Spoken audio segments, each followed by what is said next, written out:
میرے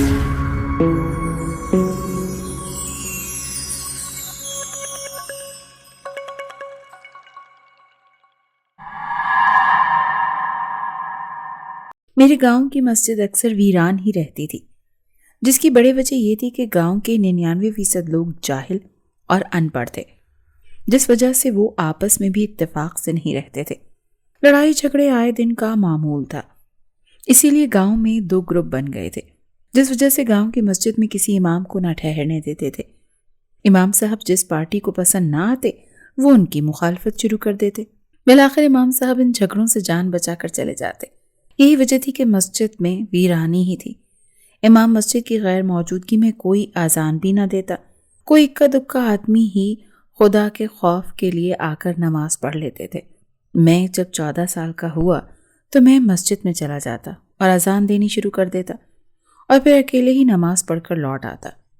ہمارے گاؤں سے 3 میل کے فاصلے پر صبرپور، جہاں پر لڑکوں کا اسکول تھا، میں اکیلا ہی اپنے گاؤں سے صبرپور پڑھنے کے لیے جاتا تھا۔ مجھے پڑھنے کا بہت شوق تھا۔ ہمارے اسکول کے دینیات کے استاد مولوی ارحم صاحب تھے، مجھے بہت اچھے لگتے تھے۔ دین کی باتیں میں نے انہی سے سیکھی تھیں، اسی لیے مجھے مسجد جانے، اذان دینے اور نماز پڑھنے کا شوق زیادہ ہو گیا تھا۔ میرے ابا جان فوج میں تھے۔ جب وہ ریٹائر ہو کر گاؤں آئے تو انہوں نے ذمہ داری شروع کر دی۔ ابا جان پکے نمازی اور پرہیزگار انسان تھے۔ ان کا گاؤں میں کسی پارٹی سے کوئی تعلق نہ تھا۔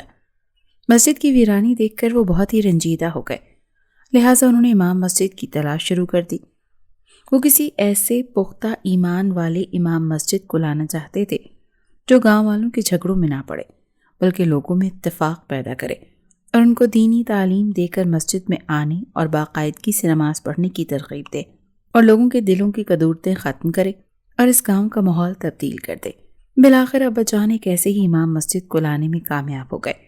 مولوی امیر افضل صاحب کی شخصیت ہی بہت روبدار تھی۔ کالی ریشمی داڑھی اور نورانی چہرہ ان کی شرافت اور قابلیت کی گواہی دے رہے تھے۔ وہ شادی شدہ اور بال بچے دار تھے۔ وہ کسی دور کے گاؤں کے رہنے والے تھے اور کبھی کبھار بچوں سے ملنے جاتے رہتے تھے۔ ان کی رہائش اور کھانے پینے کا خرچ بھی ابا جان نے اپنی ذمہ داری پہ لے لیا تھا، اسی لیے اس گاؤں کے کسی فرد یا گروپ نے ان پر اعتراض نہ کیا۔ امام صاحب کے آ جانے سے مسجد کی رونقیں لوٹ آئی تھیں۔ اب 5 وقت اذان ہوتی تھی اور باجماعت نماز بھی ادا کی جاتی تھی۔ آہستہ آہستہ نمازیوں کی تعداد بڑھنے لگی۔ روزانہ صبح کی نماز کے بعد امام صاحب درس قرآن دیتے اور نماز پڑھنے کے ساتھ ساتھ اللہ کے احکام کی پابندی کرنے کی بھی تائید کرتے۔ مجھے مولوی امیر افضل صاحب بہت ہی زیادہ اچھے لگتے تھے اور وہ بھی مجھ سے اسی لیے پیار کرتے تھے کہ میں نماز باقاعدگی سے پڑھتا تھا اور ان سے روزانہ سپارہ بھی پڑھتا تھا، جبکہ گاؤں کا اور کوئی میرا ہم عمر لڑکا نماز پڑھنے کے لیے مسجد نہیں آتا تھا۔ میرا جی چاہتا تھا کہ میں ان کے پاس بیٹھا رہوں اور ان کی میٹھی میٹھی باتیں سنتا رہوں۔ گاؤں کے لوگ آہستہ آہستہ ان کے اعلیٰ کردار کے گرویدہ ہو گئے اور ان کی بات کو ماننے لگے، مگر گاؤں کا ایک خاندان جو نمبردار کا خاندان تھا، اس گھر کا کوئی بھی فرد کبھی بھی نماز پڑھنے کے لیے نہیں آیا تھا۔ نمبردار علمدار خان کو اپنی دولت اور بہت بڑی جائیداد کا بڑا غرور تھا، اسی لیے وہ کسی کو بھی خاطر میں نہیں لاتا تھا۔ وہ سارا کا سارا خاندان ہی دین اور نماز روزے سے بہت ہی دور تھا، اسی لیے وہ امام صاحب کو کوئی اہمیت نہ دیتے تھے اور اکثر وہ ان کے خلاف باتیں کرتے رہتے تھے، جس کی امام صاحب کو تو کوئی بھی پرواہ نہیں تھی۔ وہ لوگوں کی زبانی علمدار کے خاندان کی کسی فرد کی اپنی ذات کے بارے میں کوئی منفی بات بھی سنتے تو یہی کہتے کہ اللہ ان کو ہدایت نصیب فرمائے۔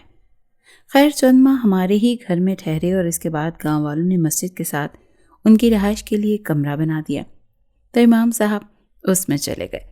پھر بھی ان کا کھانا ہمارے ہی گھر سے جاتا تھا۔ میں ان کو کھانا پہنچانے کی ڈیوٹی بڑی خوشی سے انجام دیتا تھا۔ کبھی کبھار وہ ہمارے گھر آ کر کھانا کھا لیتے۔ امام صاحب دم درود بھی کرتے تھے۔ گاؤں میں کسی چھوٹے بچے کو کوئی تکلیف ہو جاتی تو امام صاحب کے پاس لے جاتے، وہ دم ڈالتے اور تعویذ دیتے تو بچے کی تکلیف دور ہو جاتی۔ ان کے دم میں بہت شفا تھی۔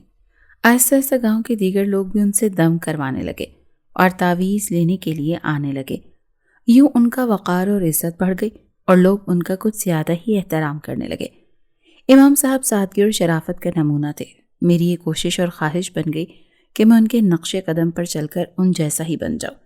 ان کی زبان، ان کا قرآن پڑھنے کا طریقہ، ان کی اذان دینے کا انداز، اس میں ایک مٹھاس اور تاثیر اور کشش تھی۔ وہ گرمیوں کے دن اور راتیں تھیں۔ اس دور میں ہمارے گاؤں میں بجلی کی سہولت نہ تھی، اسی لیے لوگ صحن یا مکان کی چھت پر سوتے تھے۔ ایک رات ابا جان کی طبیعت اچانک خراب ہو گئی تو انہوں نے مجھے امام صاحب کے پاس بھیجا کہ میں ان کو بلا لوں۔ میں ان کے ڈیرے کی طرف گیا تو میں نے امام صاحب کو وہاں نہ پایا۔ کمرے کے باہر سے کنڈی لگی ہوئی تھی اور ان کا بستر خالی پڑا تھا۔ میں کافی دیر ان کا انتظار کرتا رہا مگر وہ نظر ہی نہیں آئے۔ میں ناکام گھر لوٹ آیا اور ابا جان کو بتایا کہ امام صاحب اپنے گھر میں موجود نہیں ہیں۔ ہم دونوں کو پریشانی لاحق ہو گئی کہ وہ کہاں چلے گئے۔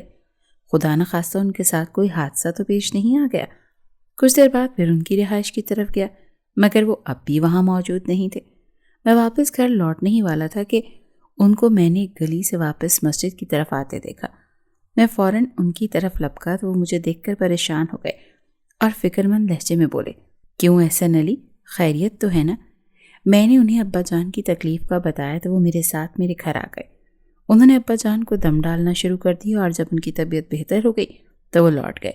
میں صبح کی نماز کے بعد مسجد میں ہی ٹھہر گیا۔ جب سب لوگ نماز پڑھ کر چلے گئے تو میں نے ان سے پوچھا کہ وہ رات کو کہاں گئے تھے؟ میں تو ہر رات کو پہاڑ کی طرف جاتا ہوں، وہ بڑے اطمینان سے بولے۔ پہاڑ کی طرف؟ مگر کیوں؟ وہاں تو خوفناک قسم کے جانور رہتے ہیں۔ میں نے گھبرائے ہوئے انداز میں پوچھا۔ میں چلہ کاٹنے کے لیے ایک پہاڑ کے غار میں جاتا ہوں، وہ اسی انداز میں بولے۔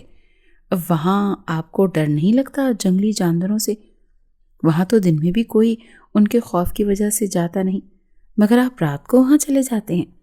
میں نے حیرت بھرے انداز میں کہا اور پھر مجھے بڑے پیار سے سمجھانے لگے کہ جنات کو قابو کرنے اور عامل بننے کے لیے وہ کئی دنوں سے چلہ کشی کر رہے ہیں۔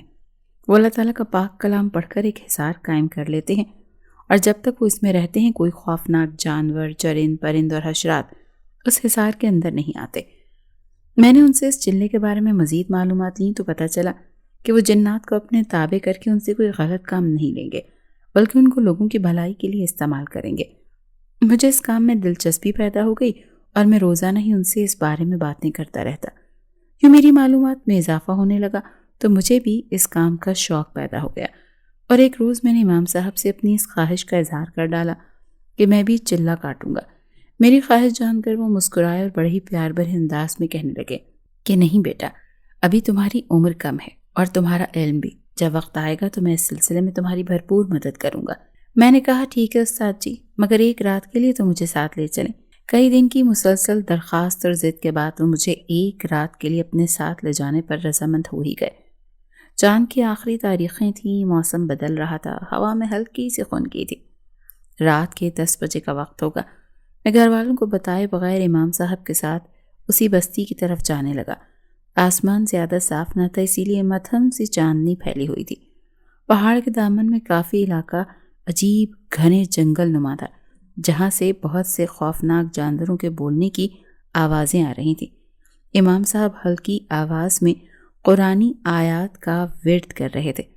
میں ان کا بایاں ہاتھ پکڑے ان کے ہمراہ چل رہا تھا مگر میں بہت ہی زیادہ ڈرا ہوا تھا۔ میں لرزتی ہوئی زبان سے قرآنی آیات پڑھ رہا تھا۔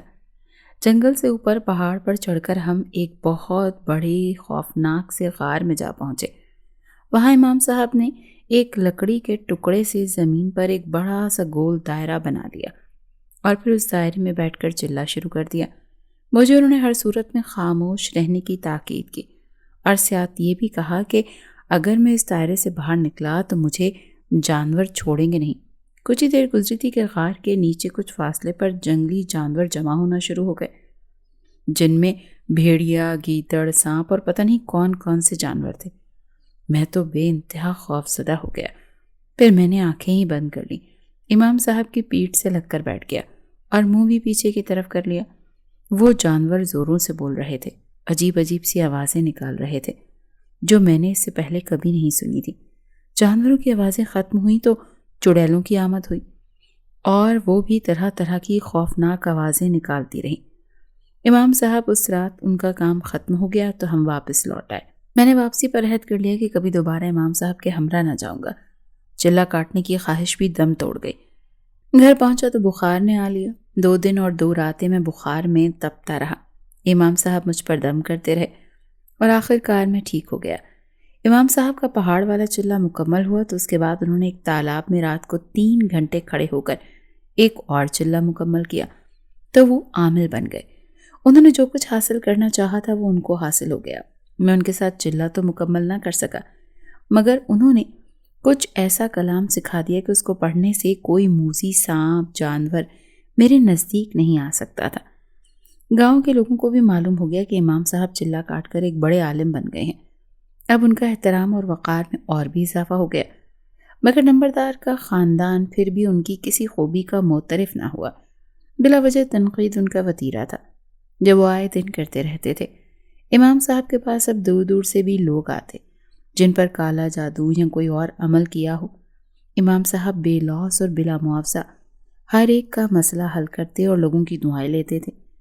انہوں نے مجھے بتایا کہ جنات کی ایک جماعت ان کے تابع ہے، وہ ان سے مدد لے کر مسائل حل کرواتے ہیں اور ان کے بگڑے کام سنوارتے ہیں۔ امام صاحب کے ساتھ رہ کر میں نے جہاں کچھ دم درود اور تعویذ لکھنا سیکھ لیے تھے، وہیں دوسری طرف ان سے بہت سا علم بھی حاصل کر لیا تھا۔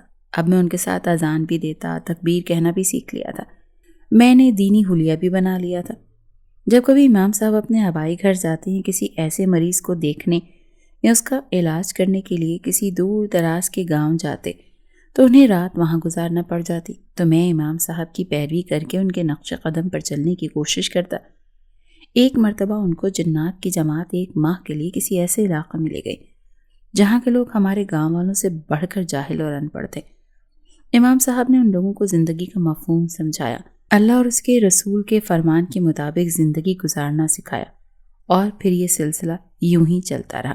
نمبردار کا خاندان ابھی تک چوں کا توں تھا۔ اس نمبردار علمدار کے خاندان میں اس کے 2 بیٹے اور 3 بیٹیاں تھیں۔ چھوٹی بیٹی عالیہ کے علاوہ سب شادی شدہ تھے۔ عالیہ چھوٹی ہونے کی وجہ سے بہت لاڈلی تھی، بلکہ وہ حسین بھی بہت تھی۔ اس کے حسن کے چرچے ارد گرد کے دیہاتوں میں بھی تھے، لہٰذا نمبردار نے اس کی منگنی ایک دوسرے گاؤں کے نمبردار کے بیٹے سے کر دی۔ پھر بھی اس کے چاہنے والے بے شمار تھے، مگر عالیہ گاؤں کے ہی ایک لڑکے علی سے محبت کرتی تھی، جس کا علم گاؤں کے چند لوگوں کو ہی تھا، جن میں بھی شامل تھا۔ نمبردار کا سارا خاندان اس سے لا علم تھا۔ علی سے میری تھوڑی بہت دوستی تھی، وہ مجھے اپنے دل کی بات بتا دیا کرتا تھا۔ علی اور عالیہ ایک دوسرے کو چاہتے تھے۔ ایک رات عالیہ اپنی حویلی سے نکلی اور علی کے ہمراہ بھاگ گئی۔ صبح ہوئی تو نمبردار کی حویلی میں کوہرام مچ گیا۔ عالیہ کی تلاش میں بندے ادھر ادھر دوڑائے گئے، مگر شمیم کا نام و نشان نہ ملا کہ وہ کہاں چلی گئی ہے۔ علی بھی گاؤں سے غائب تھا۔ جن لوگوں کو علی اور عالیہ کی محبت کا علم تھا، ان کو یہ یقین تھا کہ عالیہ کو علی ہی بھگا کر لے کر گیا ہے، مگر نمبردار نے اس حقیقت کو جھٹلایا اور عالیہ کی گمشدگی کا سارا ملبہ امام صاحب پر ڈال دیا کہ امام صاحب نے بھی اس کی بیٹی کو اغوا کرایا ہے۔ گاؤں کے لوگوں کو منع کرنے کے باوجود اس نے تھانے جا کر امام صاحب کے خلاف پرچہ کٹوا دیا۔ پولیس ہمارے گاؤں آ گئی اور امام صاحب کو گرفتار کر کے تھانے لے جانے لگی۔ میں نے اور گاؤں کے کافی لوگوں نے اس کے خلاف احتجاج کیا، لیکن ہماری ایک نہ سنی گئی۔ پولیس کی گاڑی روانہ ہوئی تو امام صاحب نے ہاتھ ہلا کر خدا حافظ کہا تو میری آنکھیں بھر آئیں اور میں سسکیاں لے کر رونے لگا۔ گاؤں کے لوگ بھی بہت اداس ہو گئے اور پھر مشورہ کرنے لگے کہ امام صاحب کی ضمانت کا بندوبست کیسے کیا جائے۔ جب نمبردار کو علم ہوا کہ ہم امام صاحب کی ضمانت کا ارادہ کر رہے ہیں تو اس نے ہمیں دھمکی دی کہ اگر کسی نے امام صاحب کی ضمانت کرائی تو وہ اسے جینے نہیں دے گا۔ نمبردار نے خواہ ان پر بہتان باندھا اور مجھے بھی یہ یقین تھا کہ امام صاحب باعزت طور پر خود ہی واپس لوٹ آئیں گے، مگر ایسا نہ ہوا۔ امام صاحب لوٹ کر نہ آئے۔ ہمیں دوسرے دن معلوم ہوا کہ پولیس کی گاڑی کو راستے میں حادثہ پیش آ گیا تھا اور وہ ایک چھوٹے سے پل سے نیچے جا گری، جس کے نتیجے میں پولیس والا ہلاک ہو گیا اور باقی زخمی ہو گئے، مگر امام صاحب کا کچھ پتہ نہ تھا کہ وہ کہاں چلے گئے، زندہ ہیں، زخمی ہیں یا پتہ نہیں، مگر وہ کسی بھی حالت میں جائے حادثہ پر نہ پائے گئے تھے۔ مجھے یہ یقین تھا کہ ان کو جنات نے بچا لیا ہوگا، مگر اب وہ کہاں ہیں یہ کسی کو معلوم نہ تھا۔ یوں ہی دن، ہفتے، مہینے اور پھر سال گزر گئے۔ امام صاحب کا کچھ پتہ نہ چلا کہ وہ زندہ ہیں یا نہیں۔ میں نے اپنے طور پر ان کو بہت تلاش کیا، مگر ان کے بارے میں کچھ نہ جان سکا تو تھک ہار کر خاموش ہو گیا۔ اس دوران عالیہ اور علی کو شہر کی پولیس نے شک کے بنا پر گرفتار کر لیا اور علاقے کے تھانے کے حوالے کر دیا۔ ان دونوں نے نکاح کر لیا تھا اور اب عالیہ امید سے تھی۔ پولیس والوں نے نمبردار اور علی کے گھر والوں سے رقم لے کر راضی نامہ کرا دیا۔ مگر نمبردار نے دل سے ان کو معاف نہ کیا تھا۔ اس نے ایک روز غضب میں آ کر عالیہ اور علی دونوں کو گولیوں سے بھون ڈالا اور خود جا کر تھانے میں گرفتاری دے دی۔ حوالات میں ہی اس پر پاگل پن کا دورہ پڑا اور وہ پاگل ہو گیا تو اسے پاگل خانے بھیج دیا گیا، جہاں وہ کچھ عرصے بعد زندگی سے ناتا توڑ گیا۔ اس کی موت کے بعد وراثت کی تقسیم پر بہن بھائیوں میں جھگڑے شروع ہو گئے اور وہ ایک دوسرے کے جانی دشمن بن گئے۔ وہ نمبردار کی حویلی تقسیم ہو کر اجڑ گئی اور اس خاندان کے سارے ٹھاٹ باٹ ختم ہو گئے۔ عزت اور وقار خاک میں مل گیا۔ یہ سب کچھ یقیناً امام صاحب کی بد دعا کا ہی اثر تھا، کیونکہ ان پر ناحق الزام لگایا گیا تھا۔ دوسری طرف جب امام صاحب کا کوئی پتہ اور خبر نہ ملی تو میں نے مسجد کی امامت چھوڑ دی اور ادھر ادھر بھٹکنے لگا، کیونکہ مجھے کسی پل چین نہیں آ رہا تھا۔ امام صاحب کی یاد بہت ستاتی تھی۔ ایک روز میں یوں ہی پھرتا وہ اس اسکول کی طرف چلا گیا جہاں میں پڑھتا تھا۔ میں جب وہاں پہنچا تو اسکول کے باہر شور مچا ہوا تھا۔ پتہ چلا کہ ایک لڑکے کو جن کا دورہ پڑ گیا ہے۔ استاد اور لڑکے حیران کن نظروں سے اسے دیکھ رہے تھے۔ وہ لڑکا ماہی بیاب کی طرح تڑپ رہا تھا۔ کون کہتا تھا دیکھو تو صحیح، اسے کسی سانپ نے ڈس لیا ہے۔ کوئی کہتا کہ لڑکا خوبصورت ہے، شاید کوئی پری عاشق ہو گئی ہے، کوئی مرگی کا دورہ بتا رہا تھا۔ بہرحال کافی جتن کیے گئے مگر اس لڑکے کو کہیں سے افاقہ نہ ہوا۔ ایک بزرگ کا وہاں سے گزر ہوا تو انہوں نے کہا، یہاں سے تقریباً 35-40 میل دور شمال مغرب کی طرف ایک پرانے زمانے کے کسی راجہ کا محل ہے جسے سندھی زبان میں جندو خان کی ماڑی کہتے ہیں۔ وہاں ایک اللہ لوگ انسان ہے، کوئی وہاں جا کر ان سے تعویذ لے کر اس لڑکے کے گلے میں ڈال دے تو ضرور آرام آ جائے گا۔ میں نے ان بزرگوں کی بات بڑے غور سے سنی اور صحیح راستہ معلوم کیا۔ میں نے ایک اور لڑکے کو ساتھ لیا اور اس لڑکے کے لیے تعویذ لانے چل پڑا۔ مجھے یاد ہے وہ رمضان کا مہینہ تھا اور میں نے روزہ بھی رکھا ہوا تھا، مگر اس لڑکے کی تکلیف مجھ سے نہ دیکھی گئی تو میں ماڑی جندو خان کی طرف چل پڑا۔ میں اور میرے ساتھی کرامت بھمبے شہید کے بڑے قبرستان کے بڑے بڑے خوفناک درختوں کے جھنڈ سے ہوتے ہوئے کچے پکے راستوں سے چلے جا رہے تھے۔ شام تک ہم تقریباً آدھا فاصلہ طے کر چکے تھے۔ رات ہم نے ایک چرواہے کے گھر گزاری، روزہ بھی وہیں افطار کیا۔ دوپہر ہم نے ایک غریب کسان کے کنویں پر درخت کی گھنی چھاؤں میں سو کر گزاری۔ 2:30 بجے اٹھ کر کنویں کے ٹھنڈے پانی سے نہائے، نماز پڑھی اور پھر چل دیے۔ اب ہم میدانی علاقے کو چھوڑ کر ایک راستے پر چل رہے تھے۔ یہ دریائے سندھ کی پرانی گزرگاہ تھی جو اونچی اونچی خاردار جھاڑیوں کی وجہ سے جنگل کی شکل اختیار کیے ہوئی تھی۔ ابھی کوئی 3 میل کا سفر طے کیا ہوگا کہ جس پگڈنڈی پر ہم جا رہے تھے اس پر سامنے سے ایک کتا اپنے بچوں کے ساتھ ہماری طرف آ رہا تھا۔ اس کی آنکھیں خون خوار بھیڑیے کی مانند تھی۔ اس نے ہمیں دیکھا تو دور سے ہی غرانے لگا۔ ہم نے مٹی کے ڈھیلے اٹھا کر اس کی طرف ہاتھ لہرائے تو وہ ٹوٹ کر ہماری طرف دوڑا۔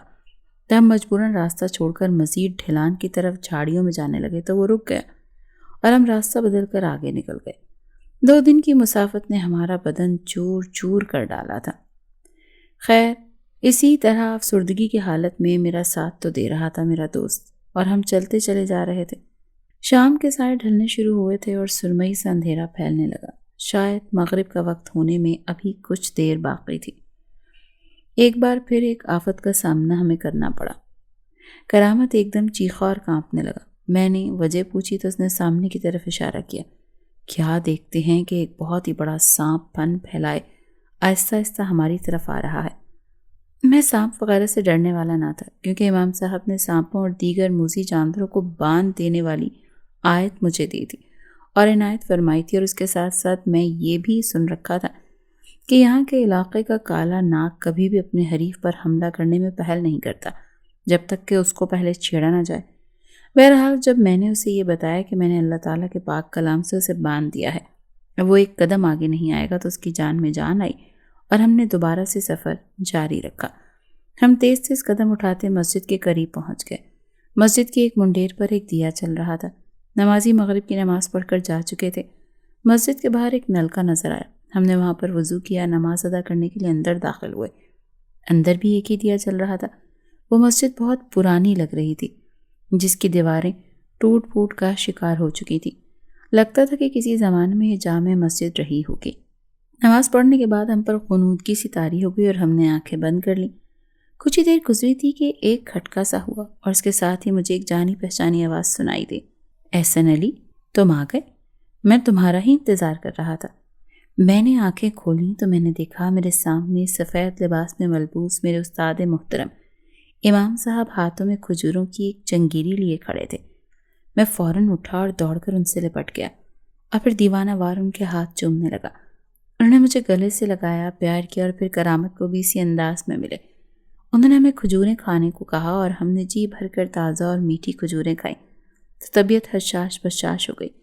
امام صاحب کا گھر کہیں مسجد کے قریب ہی تھا، اسی لیے وہ کہہ رہے تھے کہ میں تمہارے لیے کھانا لاتا ہوں، اور یہ کہہ کر وہ باہر نکل گئے۔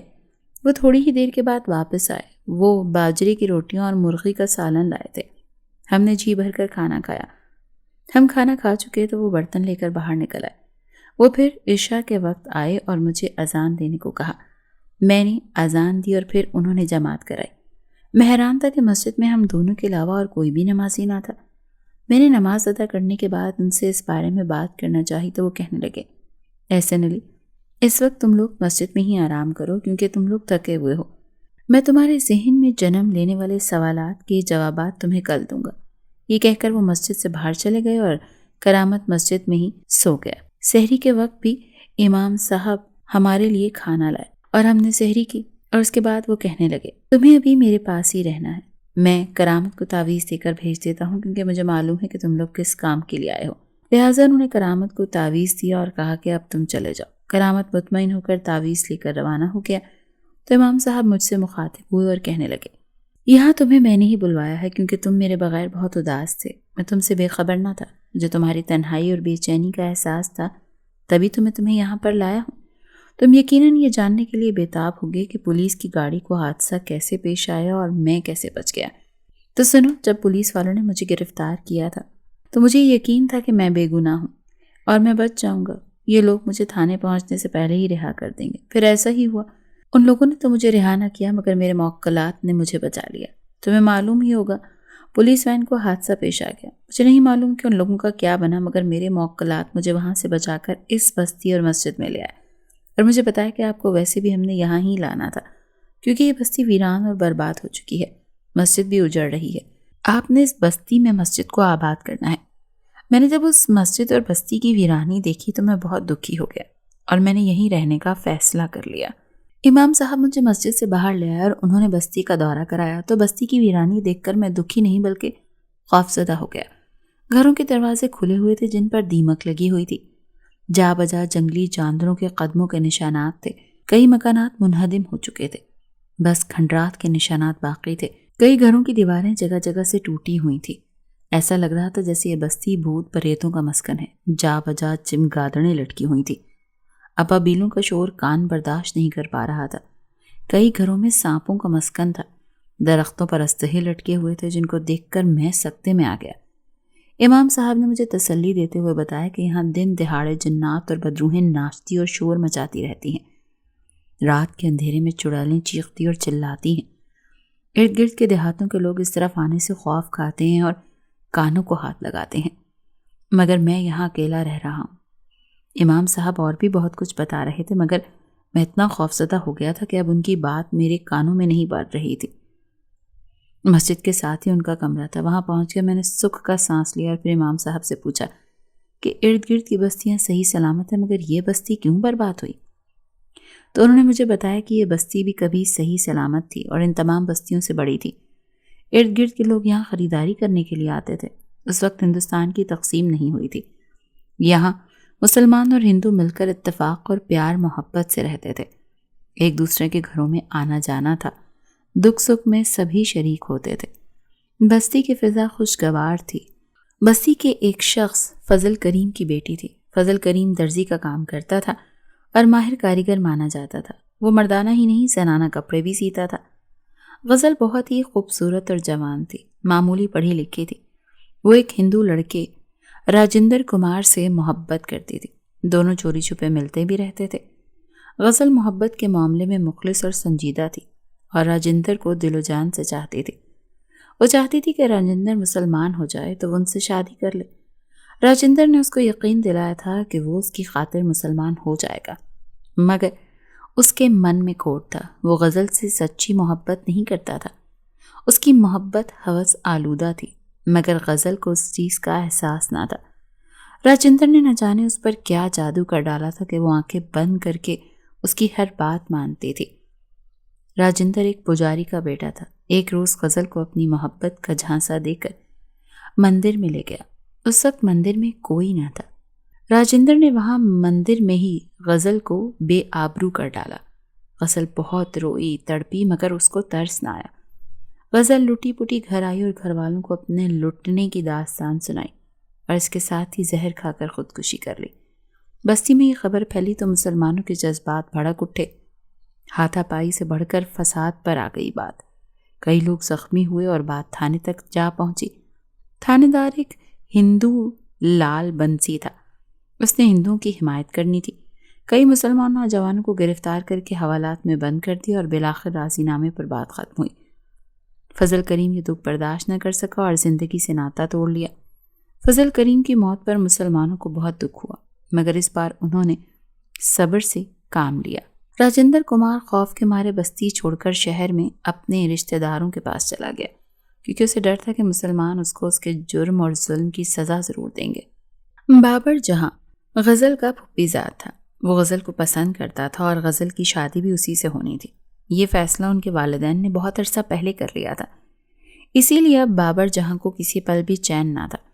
اسے غزل کی بے حرمتی برداشت نہیں ہو رہی تھی۔ اوپر سے ماموں کی موت نے اسے آتش فشاں بنا دیا۔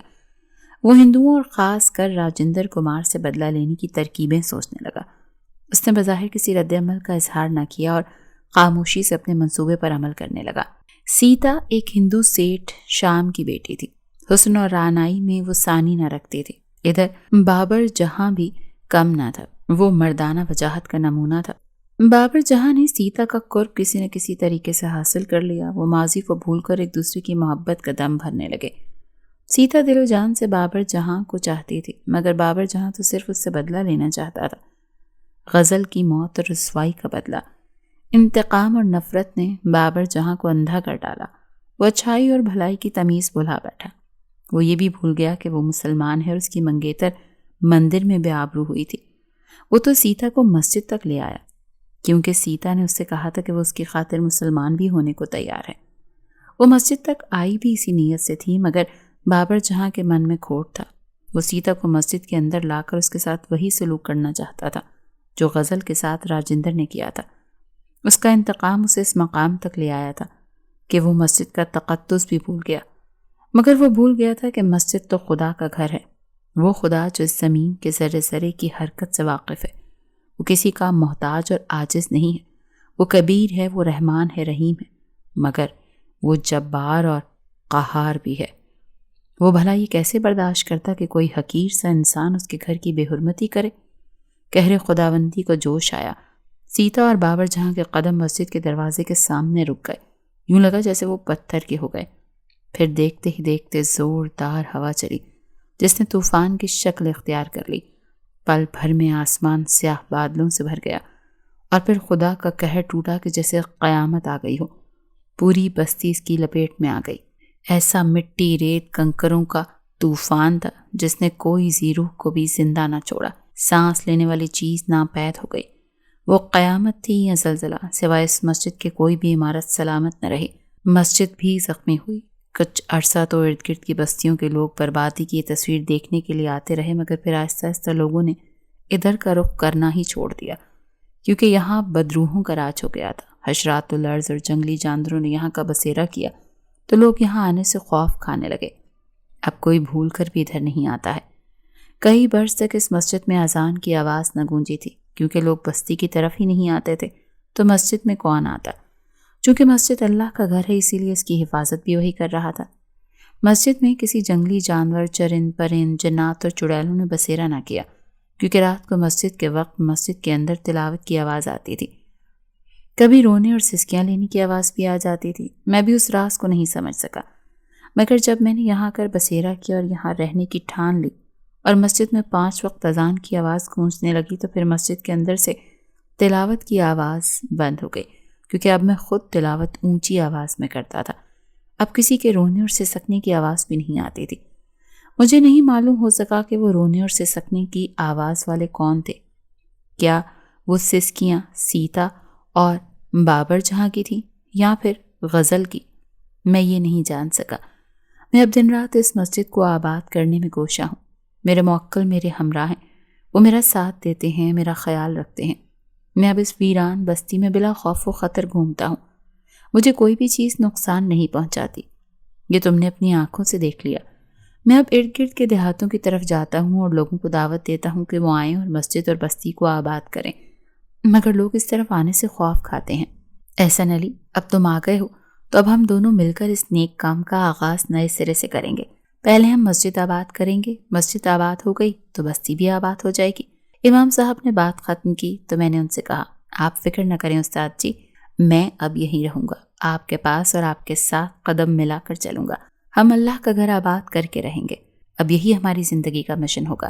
امام صاحب نے مجھے گلے لگا لیا تو مجھے یوں لگا کہ میرے جسم سے سارا ڈر اور خوف کا نام و نشان مٹ گیا ہے۔ میں ان کے اعلیٰ علمی اور روحانی کردار کا اور بھی معترف ہو گیا تھا۔ برسوں بیت گئے ہیں، امام صاحب کا مشن کامیاب جا رہا ہے، لوگ بستی میں آ کر آباد ہونے لگے ہیں، میں کھیتوں میں ہل چلانے لگا ہوں، فصلیں لہلہانے لگی ہیں اور مسجد میں نمازیوں کی تعداد بھی بڑھنے لگی ہے، زندگی کی رعنائیاں لوٹنے لگی ہیں۔ مگر ایک کمی بڑی شدت سے محسوس ہوتی ہے کہ اب میرے استاد محترم امام مسجد اس دنیا میں نہیں رہے، مگر وہ اب بھی میری رہنمائی اور مدد کرتے رہتے ہیں۔